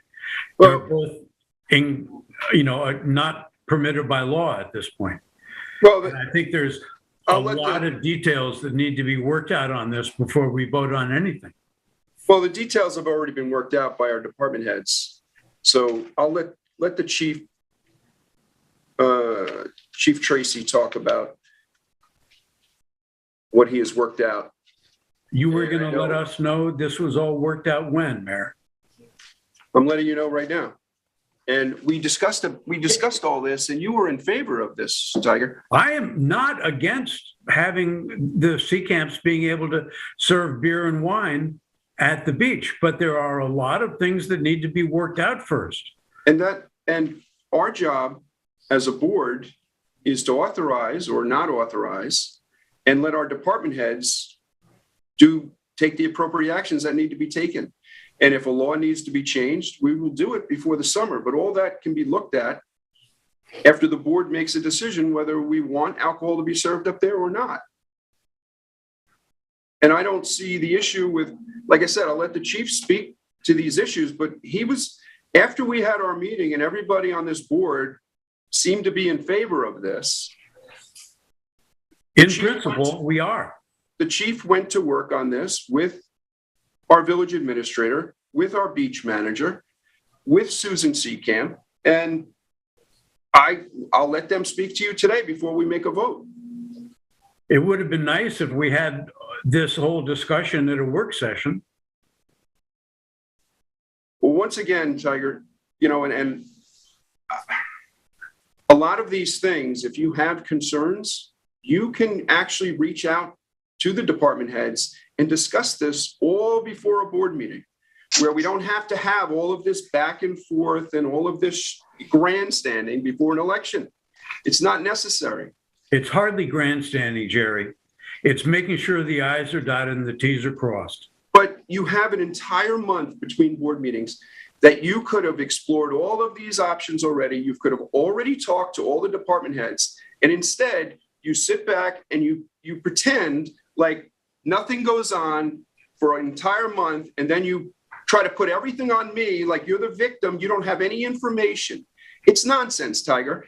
And again, I'm going to let Chief Tracy talk about it. I'll let Drew Smith talk about it. I'll let Marcos talk about it. And then you can make a decision whether you want to vote or not. Chief. Yes, hello. Good afternoon, everybody. As most of you know, I was the lone holdout at a public meeting when this was discussed. I was I wouldn't do that if I were you, commentator, as you all remember. And I was told by the chief to get together my concerns. And by the mayor. You're the chief. I'm the mayor. You know, it's my age, Mr. Mayor. I was recently 60 years of age. It's a habit. You know, it's a habit. I look 40, but I am now 60. Apologies. So I was told to basically sit down, put them all together, sit down with the beach manager, sit down with Marcos, and I sat down with Mrs. Seacamp several times, and we all aired our concerns. So you've got liability on the entity renting the Chowder Bowl, I'll call it, and also the seating area in front of the Chowder Bowl, which is covered by the roof there.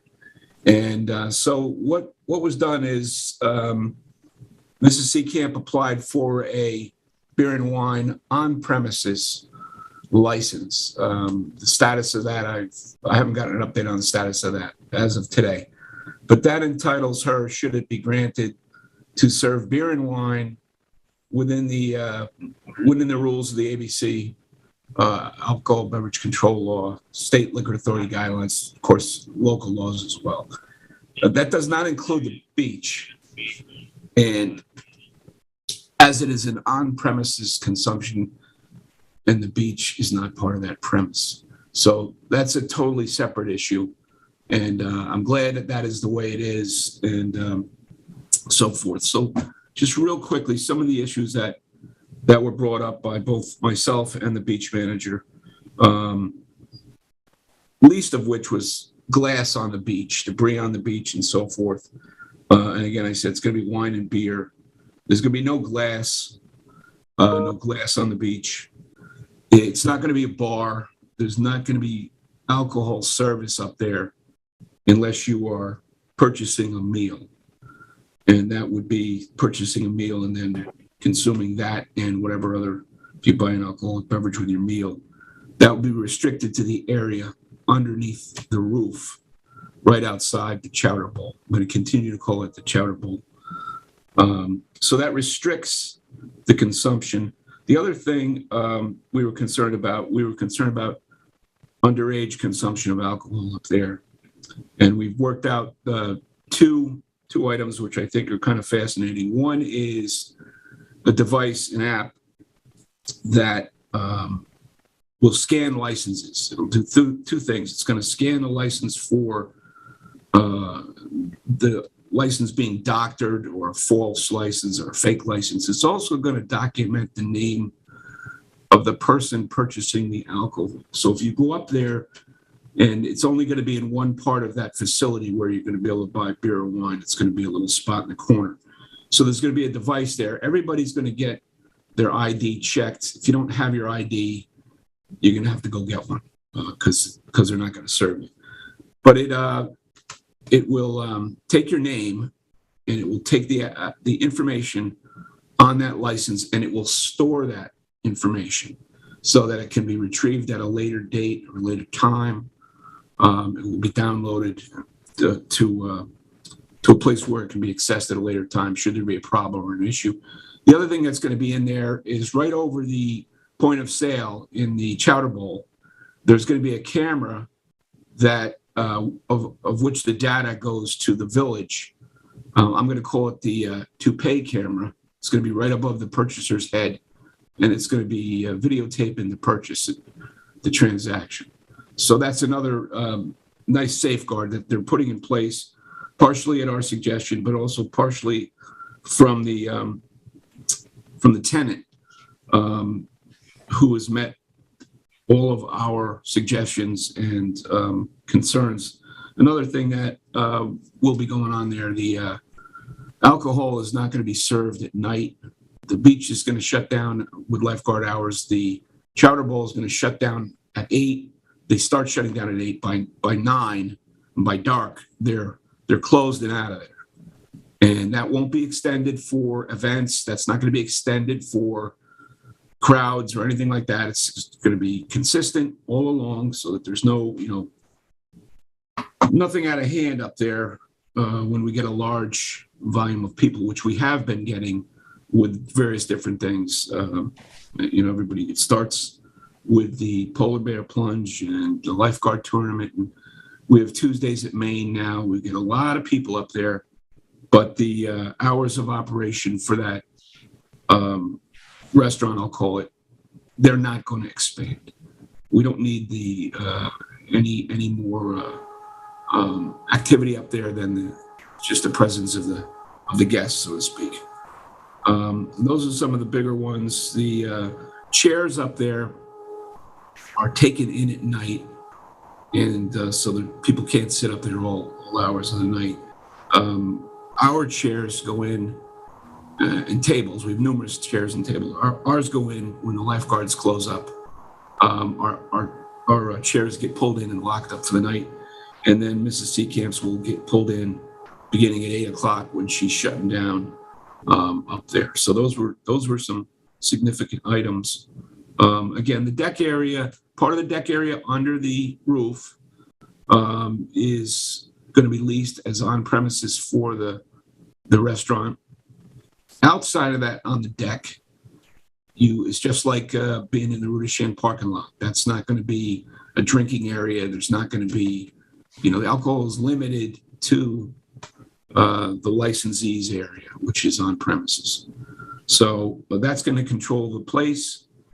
The identification safeguards should control any underage activity. No glass on the beach. The parking speaks for itself. It's going to limit the numbers of people that can go to that beach. We don't anticipate any bus drop-offs or anything else that's going to add to the crowds at the beach. We had no significant impacts other than at events. Last season, Maine Beach has always been a popular beach, among the most popular beaches. And our even with the additional hours of the food last year, during the day, we were pretty much at the same population as last year, given the parking situation. So I know Drew has some additional things to add that we spoke about, but the vendor has, as I said, addressed my concerns, and then Drew can talk about some of his concerns. Good, Drew. Morning, everybody. I think Chief Tracy touched on a lot of the safety plans that we kind of talked about and put in place to kind of help this opening happen in the appropriate manner. I did reach out to somebody who works or runs the concession stand over at Cooper's Beach yesterday. They implemented this 2 years ago, they advised me. Since implementing it, they have not had any issues with PD, nor have they had any issues with the lifeguards with an unruly beach patron or an excessive amount of rescues for intoxicated personnel. So they said this has been fairly smooth on their end. Chief Tracy really hit all the safety points. The other thing we've talked about in the meeting is I've let Susan know, myself or two of my other captains will be kind of rotating throughout the deck throughout the day. So we'll be a set of eyes that are up here constantly for PD. And should she need any assistance with anything, which I don't foresee, the presence of the lifeguards as well as police will, I think, keep everything, kind of in good light as it should be. She has a very successful operation over there. I don't foresee this really being an issue with everything that Chief Tracy just talked about being implemented. We have met multiple times with Susan. She's asking the right questions. She has the right ideas. And together with Chief Tracy and police, I think everything's pretty squared away. So we are extending the beach hut to include a number of tables on the pavilion? Yes. The tables that are under the overhang that extend out from the beach hut. And how many tables are there? There's 6 tables. 6 tables? Yeah. It's the same as, we did that last year too. It wasn't in writing, Tiger, but we did it last year as well. And we gave them a limited number of tables, so there would be tables for other people to come up and use. There are other tables with umbrellas, and they're outside of the overhang. But it was a very easy delineation to allow the alcohol only in that area. And there'll be signs posted that, you can't take alcohol outside of that area. So you can't have somebody come up with a beer and sit at a table outside of that area with an umbrella. You can only consume alcohol at the beach on the pavilion if you're buying it from the concession and you're sitting in her space. That's the only way. I mean, what we have to remember too is we are the only 5 beaches in the town of East Hampton, other than Indian Wells, that alcohol is banned during lifeguard hours on the beach.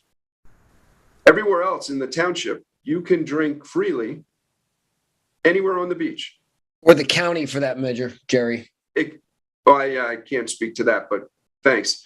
And except for in the village of East Hampton, because when we took office, we met with the trustees, the town trustees, and we came up with this agreement, and we codified it in our code, in section 77 of the village code, which is the only place the beach regulations can be.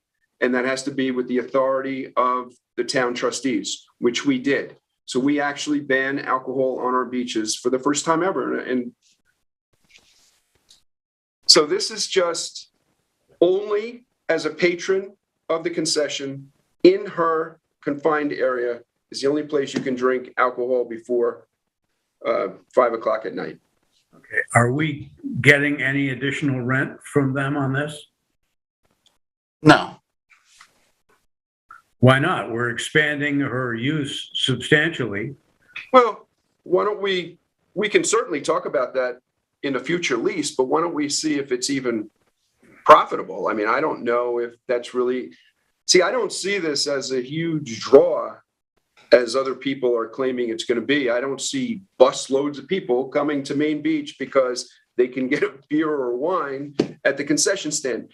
I don't see that either, Jerry. I think. Yeah, I know, but there's people out there that, like to throw out the scare card and, it's going to be Indian Wells. It's going to be this. It's going to be that. The buses are coming and the kids are going to bring their cases of beer, which can't happen because we don't allow alcohol on the beach.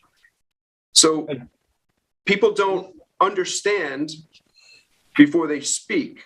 And that's what causes a lot of this nonsense to, become of a life of its own, which is silly. This is just an amenity for the people who are going to be at the beach.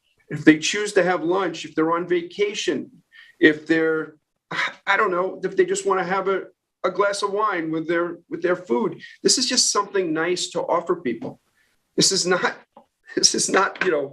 I've received a letter from somebody who's claiming that this is going to take away from, I think it was the Village Preservation Society sent a letter in, that this is going to take away from children running up to get a popcorn or a Snicker bar or something. I mean, it's just nonsense. I keep saying that.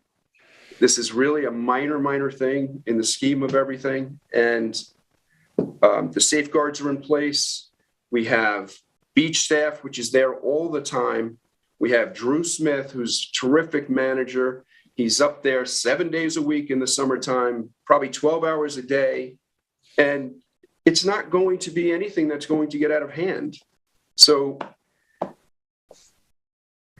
that's my... If I can just add something, Tiger, I thought the same way you did, Tiger, about the rent and the additional service, I guess, that we're allowing the beach hut to have. But the more I thought about it, we do collect a lot of money in beach stickers and also monthly beach stickers, as well as having an establishment like Susan, who really did a great job last year. We'd hate to lose her. And I again, along the same lines as the chutney, I feel like it's a duty that we have to support her because she provides a really great service. And before Susan was there, the previous tenant was not as great, in my opinion. We heard about it. And, before that, the Driscolls did a good job. But there was that, which, we got. I mean, I wasn't on the board at the time, but I was one to say, hey, you know what? It'd be great if the beach hut was a little bit better. And so, when we as a whole interviewed and took on the sea camps and the beach hut, I think we did a really great thing for the village, and they do an amazing job. The food is great. The place is clean. She cares about the beach. They're great people. And again, maybe if we're not getting any extra money, but we are supporting a tenant that, will be there for a long time and they will add to the charm of the beach. And again, if the beach hut serves bad food or doesn't do a good job, then, it's a reflection on us and our capacity of putting a good tenant there. So, with the beach sticker and the monthly sticker increases, we have to provide a service to the community that's worthy of charging for the beach stickers and the monthlies. So, indirectly, I think we do get a little bit of more money by allowing her to flourish and explore, this new idea.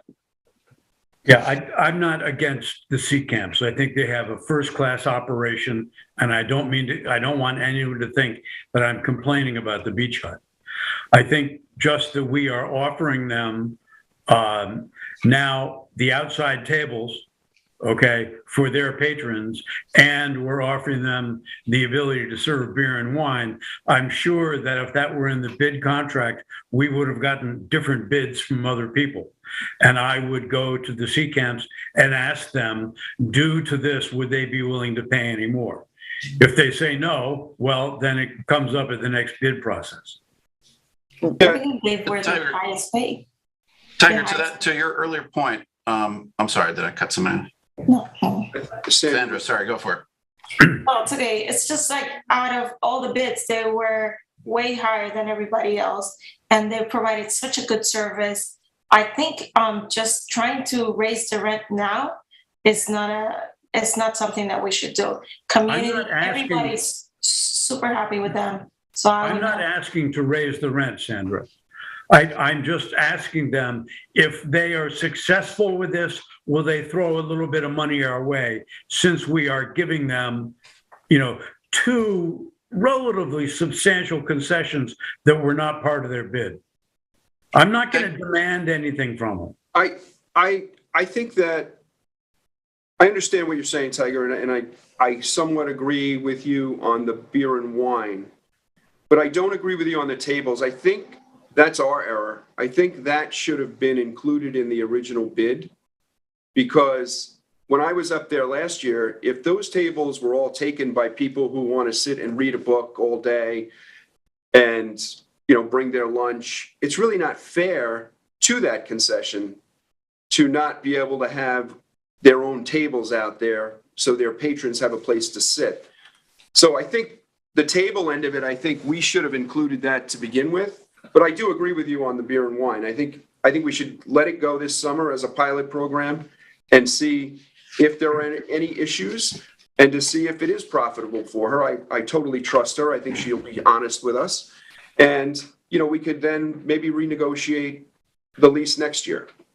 I will agree to a 1-year modification of the concession agreement to include the beer and wine. And we can revisit it next year after we have a summer with it. I think that's only fair to the village. Tiger, to your earlier point, and I just want to make sure I get this on the record, that it's the SLA that's making them incorporate. They're still on the hook. The license is still to the individual. I think they're just making them to get the official license that they be incorporated. All right. Are they going to have insurance? Yes. Beyond what they currently have? I believe they make them. That's a condition. Okay. Does the village attorney have anything to add to any of this conversation? No, except we certainly can ensure that there's dram shop coverage there that will protect not only the corporation, but the village as well. It'll name the village as additional insured. Vincent, this is a license agreement, correct? This is. So essentially, we don't like it next year, it's over. You can terminate it. Right. So it can be done. Yeah, I'm not sure that I would want to terminate the sea camps. I just might want to terminate the beer and wine. No, but I just mean in regards to if you're worried about things getting crazy, that's the village has all the cards here. And we don't have to wait for a year. So, all right, any other questions before we call for a vote? And Mayor, so you're talking about 6 tables underneath the overhang, not including the benches that are there? No, I just want to be clear on that. And sorry, Mayor, it's the deck, because that's what we can control. It's the deck. So nothing on the beach. I think the issue that Tiger brought up was a valid one to certain people last year, that they were starting to sit down in those tables and chairs, and they could do so for many years. It came as a big surprise to Susan herself when all of a sudden she would have people that would be reading a book all day long, essentially right in front of her shop all day. And she just assumed that she had tables. So that's kind of the measure that we took on last year, is adding those 5 underneath. But we've added now for just this year, I think 4 or 5 new tables, right, Drew? Yes. At this point in time, we have 5 tables outside the overhang on the west side of the pavilion, and we have 3 currently. We're looking to get 2 more, so that will put 10 tables total outside the overhang for anybody that was concerned there wasn't enough seating. And then Susan will have her 6 that she had last summer as well. I'd also like to add that Drew has got more benches than anyone. So, he will be adding as many benches as he can fit to accommodate the people at Maine Beach. Yes, and a new bench went out last week on the eastern side of the deck. Rose or Trustee Brown did have a question about the bench. I guess called bench seating. I'm not too sure what you want to call it, but the front row bench seating, that's not included. They're not round tables. They're like built in. Right, but they're under the overhang. Correct. Right. Marcos? Right. I think it's simpler to say that, for example, if someone buys, you can't control, where they're sitting. If someone grabs something and the only table is to the right, that's just off, but they've purchased it from Susan, we don't see that to be the problem. I think under the overhang. Can we say that under the overhang? I just want to be clear about where we're going to be enforcing this or allowing this. Yeah, I'm not sure. On the deck. Well, the deck, the entire deck, or just under the overhang? And if it's the overhang, is it the tables, or is it the tables and those 2 long benches, just in front there? I just need to know what, we have in mind here. I realize that there's some conversations that have happened that I was not privy to. Marcos is talking about 2 different things, but it'll be everything under the overhang, including the benches that are in front of that. But then there's also benches outside of the overhang as well. So, yeah.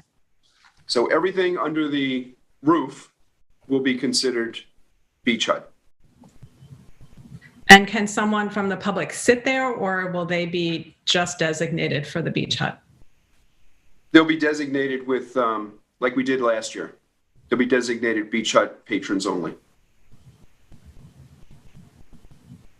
I don't really think we had a problem last year. Again, I think that this is for the record, and this is, good to do. However, again, there wasn't really a shortage of places to sit. I mean, it wasn't like if you were sitting on that front bench, you were asked to move. I don't think I ever witnessed anyone ever being asked to move. I think that's where we're going with this. It's more of a courtesy, so people realize that the patrons of the beach hut have the first priority for the tables for food that they bought at the concession, so they have a place to sit. It's really just a courtesy. And the tables outside of the roof area all have umbrellas, so it's not like you're, sitting in the sun, and you can sit there all day. It worked out well last year. I mean, we were up there quite a bit, and there were no one fighting over tables. Again, I agree. The sea camps have done an exceptional job. The food is amazing. We've all enjoyed their service. But I was just wanting to be clear, and obviously, I don't think we were clear enough because we all had questions about exactly where and what would be included. So that was one of my questions. Thank you. All right. June, you want to read the addendum again?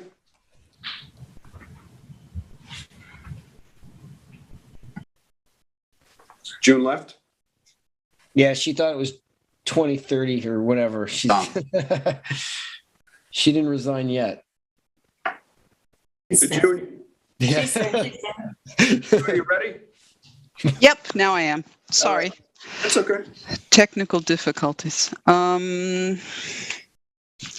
Resolution number 76-2022, approve amendment of the concession agreement for the Maine Beach Concession, also known as Beach Hut on Main and the Chowder Bowl, acknowledging Susan and Amanda Seacamp and BHMB Corp. As a licensee, and allowing the serving of alcoholic beverages on the premises, providing appropriate New York State Liquor Authority is obtained by BHMB Corp. All right. I make a motion to accept. A second. All in favor? Aye. Passed and carried. All right. Is that everything, June? That's it. All I right. have a couple of other things, Mr. Mayor. One is I would like to do a walk-on resolution that encourage us to have our meetings in person. I realize the governor has allowed us to be remote until the 8th of June, I believe. But I think that we could pass our own resolution so that we can have our meetings in person unless the COVID numbers spike to the CDC limit, in which case we could go back online. I like the Zoom meetings personally. Me too. I like the in-person meetings because a lot of people tell me that it's very difficult for them to comment in the Zoom meetings. See, and I don't understand who that would be, because all you have to do is pick up a telephone. I don't understand that logic. It makes no Be that sense. as it may, that's what people say. Well, I also heard a lot of people say the Zoom meetings are wonderful. So, how does the board feel? I like so.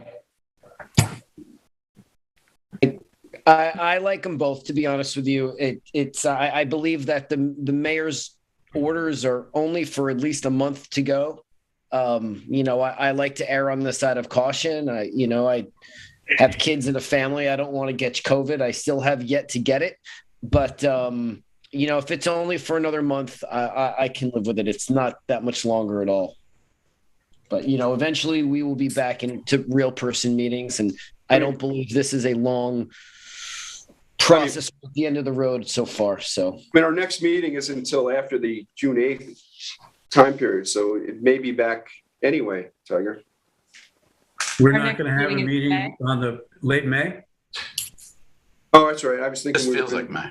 Yeah, it does feel like May. Are we having a work session in May, or is it just our regular meeting on the third Friday? Just the third Friday. No work session. No work. All right, so you all feel that we're going to stay on Zoom and not be in person? Yeah, I'm fine with it. I prefer to be in person. I like the hybrid where someone can either come to our meeting or they can call in. I think the town is moving in that direction. But, the school board's been meeting in person and so forth. And if people are uncomfortable, certainly they could call in and have that option, but we would be together with all the village department heads. I agree with you, Rose. I like the hybrid thing too. I think more people can be involved that way. Definitely. So I like it too. In person for the next meeting and then have that option for the public. Today we saw one of our village residents trying to call in. It was difficult to hear him. Perhaps he would be someone who would come to a meeting in person. I don't know. But I think that would be the best option going forward. I also agree with the hybrid moving forward. I don't have an opinion for the next meeting because, again, one more meeting, two more meetings, Zoom is short-lived, and we're all going to go back to in-person anyway, which I do also prefer in-person meetings. However, I respect people's health and their safety, so if it's got to be one or two more meetings, so be it. But I do agree with Trustee Brown about the hybrid version, especially through the winter and other times where our residents, they're not always around. They rent their house or they don't come out here for the winter. So I believe a long-term hybrid model, not only for the village board, but for the other boards, zoning, DRB, planning. I think that's important and a really good feature for our residents to be able to do that and not miss a meeting. Okay. So why don't we just wait and see what the governor does and then. Okay. I have one more thing, Mr. Mayor. Sure. I got an email this morning from Ken Koch, the manager of the Maidstone Club, regarding an email that he got from Tom Iden at hamptons.com saying that, hi, Ken, hope you're enjoying the spring weather. I wanted to inform you that due to lack of use, we'll be taking the antennas down at Maidstone.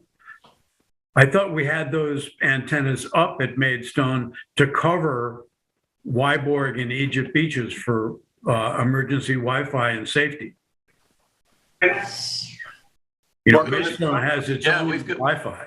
Hey, Tiger, you should forward that email to me because I have not received that email. So I could certainly bring that up with Mr. Iden directly, because I know he doesn't speak for Saunders Broadcasting Corporation.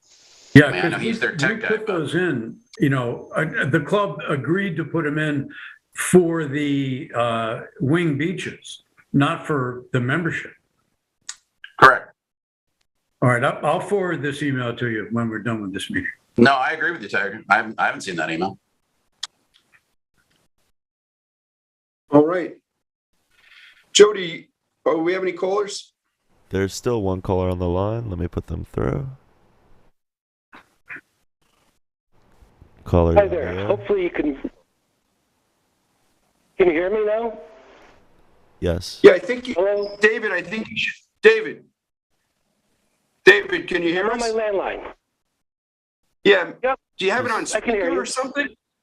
Okay. Yeah, I think you're much better now. All right, I'm on the landline. I'm sorry about before. For some reason, Jody didn't come on and say, or text me and say, we can't hear you. So I'm going through all my spiel, and no one showed up. Well, I think it was a pretty good rehearsal. So thank you for your time. Hate to ruin the end of your meeting, or I'm sure you guys want to go to the beach or go to the hut when it's open, but I just want to raise a few issues. Hopefully you'll indulge me because I may exceed 2 minutes, but I'll be less than 4. I'd like to start with an emotional issue raised today that's played out in the press and social media. Basically, Hampton Chutney's 8 picnic tables and 16 benches seating 64 people. There is no question Hampton Chutney enhances the village. The food and the people who work there are terrific. the mayor has indicated the village owns the furniture. While it may be true, I've been unable to locate any resolution to this effect. Regardless of who owns them, I think we can all agree these are the same tables and benches that were previously in Amagansett Square. Here's the situation. As you may know, the village code has specific provisions as to temporary and seasonal outdoor dining. I suspect the same code applies to the village. Some include building inspector approving an application, passed to the chief of police and fire marshal. Outdoor dining permits are only valid from April 15th to November 15th, and any permanent or year-round outdoor dining shall be subject to a required site review. And this is important. Any seating in the outside areas shall be counted as part of the existing seating limitations for the subject parcel. As an example is the Golden Pear. They needed to remove a number of seats inside to accommodate the same number of seats outside. In other words, a total seating inside and out cannot exceed the seating limitations. And by the way, Golden Pear needed to go through the application process. All the table and chairs must be removed from the public right away 1 hour after the time seating ends. While I can't speak for the LVIS, I'm not sure they're pleased with the tree lights being on or off. But the biggest challenge is, unfortunately, the village code specifically states no picnic-style tables are permitted. I see no other recourse apart from changing the village code or allowing other restaurants the same opportunity. The second point I'd like to raise is what was voted on and passed, which was Resolution 76. Approving it, which you have, basically the selling and serving of alcohol at Maine Beach has been contentious as the picnic tables, but its ramifications will have a lasting effect not only for Maine Beach, but for all the others. At the end of the day, the resolution was not available for public review, contrary to open meetings law. This does not allow for any public discourse whatsoever on the subject. Moreover, the agenda item was poorly written and does not cite the specific license and only cites serving, not selling. It's not an alcohol license. It's a beer and wine, and it's a seasonal license as well. I don't understand the rush to vote on the resolution, which you already have.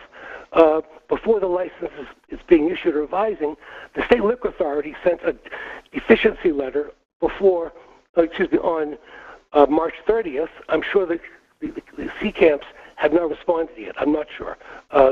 As of this morning, they haven't. The public discourse was negligible, to say the least.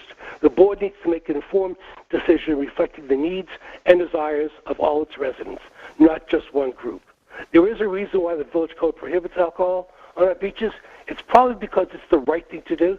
There's absolutely no evidence that selling and serving alcohol enhances the beach experience or increases its rankings. As we all know, the administration has had a few blunders, which is understandable, but let's do this the right way. I think the concept has been well thought out. How it will be controlled, will it be acceptable to sell and serve wine at other beaches? As we know, I'd like to call for a public hearing or adding a referendum in the June election. This isn't something that can be done hastily as it appears. The simple issue is, do we, as village residents, really want to change the character of Maine Beach? Personally, I don't think so. But that's my personal opinion. If it's decided through a transparent process to sell and serve alcohol, I will accept it. But let's do it the right way.